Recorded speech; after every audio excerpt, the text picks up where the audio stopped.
নমস্কাৰ বন্ধু বান্ধৱীসকল, আশা কৰোঁ আপোনালোক সকলোৱে ভাল আছে। তো বহুত দিনৰ পৰা মই ব্লগ দিব পৰা নাই, কিয়নো হয় অলপ কাম আছিল, যাৰ কাৰণে ব্লগ দিব পৰা নাই। তো আজি আহিলোঁ পথাৰৰ মাজতে, ঠিক আছে। তো এইবিলাক আপোনালোকে মাটি যিখিনি চাব পাৰিছে, তো ইয়াত আমি মানে হাল মাৰিলোঁ। বৰষুণত হোৱা ধান যিবিলাক আছে সেইবিলাকৰ খেতি হ'ব, ঠিক আছে। যাৰ কাৰণে এইবিলাক মানে মাটি চাষ কৰা হ'ল। এতিয়া ইয়াত ধান আছে, তো এইবিলাক মানে প্ৰথমত ছিটাই দিব লাগিব পথাৰত, মানে খেতিত এনেকৈ ছিটাই দিব লাগিব। তাৰপিছত এইবিলাক মানে চাৰ্জ কৰিব লাগিব, তাৰপিছত হৈ যাব। এটা চাৰ্জ মাৰিলে হৈ যাব। তো এইবিলাক আপোনালোকে চাই আছে, খেতিৰ মাজত বহুত মানে জংঘল হৈ আছে। তো এইবিলাক মানে ৰোটাভেটাৰৰ সহায়ত মানে কাটি দিব লাগিব। এনেকুৱা চিষ্টেমৰ মাটি বনাই দিব লাগিব, ঠিক আছে। তাৰপিছতহে ধানবিলাক হ'ব, মানে ৰুব পাৰিব। আৰু গাইজ মানে ৰাতিপুৱাৰ পৰা কাম কৰি থাকোঁতে এতিয়া চাই আছে আপোনালোকে মোৰ গাড়ীটোৰ মিটাৰটো চাওক, হিটাৰ মিটাৰ এইটো, ঠিক আছে। এইটো গৰম হিটাৰ মিটাৰ। তো এইটো চাওক, মানে 75% হিট হৈ গৈছে, পূৰা মানে ধোঁৱা, মানে ভাপ ওলাই আছে গাড়ীৰ পৰা, ঠিক আছে। তো আপোনালোকক মই দেখাই দিওঁ, গাড়ীত অলপ পানীও কম আছে চাগে।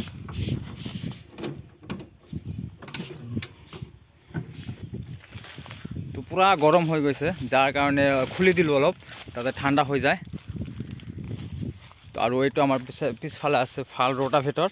তো এইটো ৰোটাভেটৰ মানে 42 ফালৰ ৰোটাভেটৰ হয়, কিন্তু এইটো গাড়ীৰ কাৰণে এইটো ৰোটাভেটৰ মানে অলপ হেভি হৈ যায়। মানে এইটো গাড়ীৰ মডেলটো হৈছে আপোনাৰ জন ডিয়াৰ 4545D, ঠিক আছে। তো মানে এইটো 45 হৰ্চ পাৱাৰৰ গাড়ী। কিন্তু বন্ধু বান্ধৱীসকল, এইটো মানে বহুত মানে হেভি ৰোটাভেটৰ লগোৱা আছে, তো যাৰ কাৰণে এনেকুৱা হৈ আছে। তো মানে হিটটো বেছি হৈ আছে।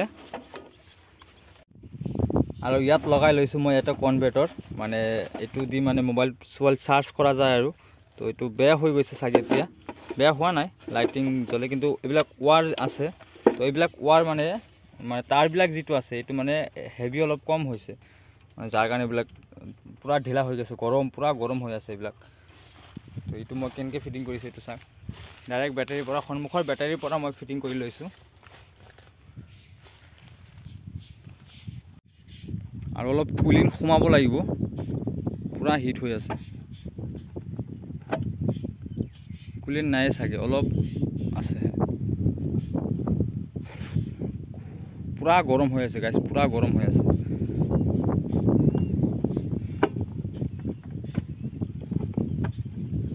অলপ জিৰাব দিওঁ, নহ'লে গাড়ী ব্লাষ্ট হৈ যাব।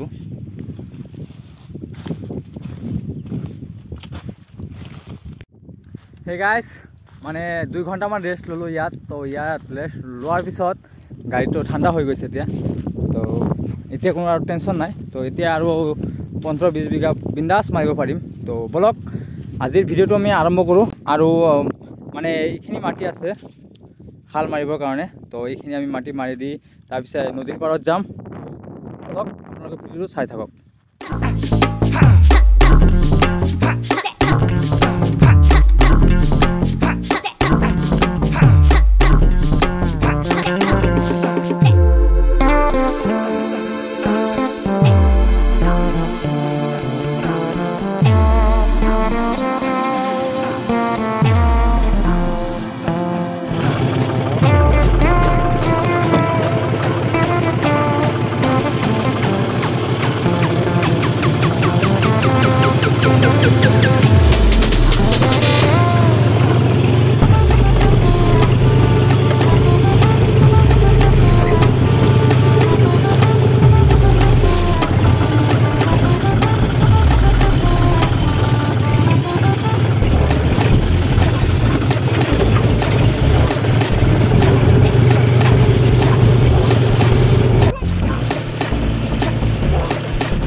তো গাইজ ইয়াত আমাৰ যোনটো কাম আছিল এইটো শেষ হ'ল।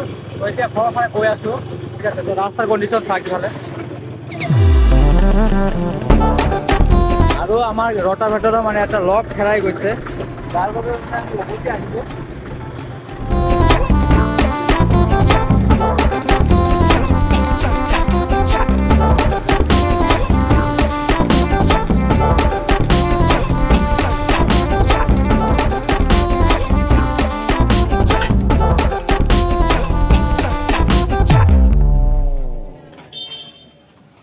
তো গাইজ ফাইনেলি আমি ঘৰৰ ফালে উভতি আহিলোঁ। তো এতিয়া দুপৰীয়াও হৈ গ'ল, তো যাৰ কাৰণে ভোকো লাগিছে।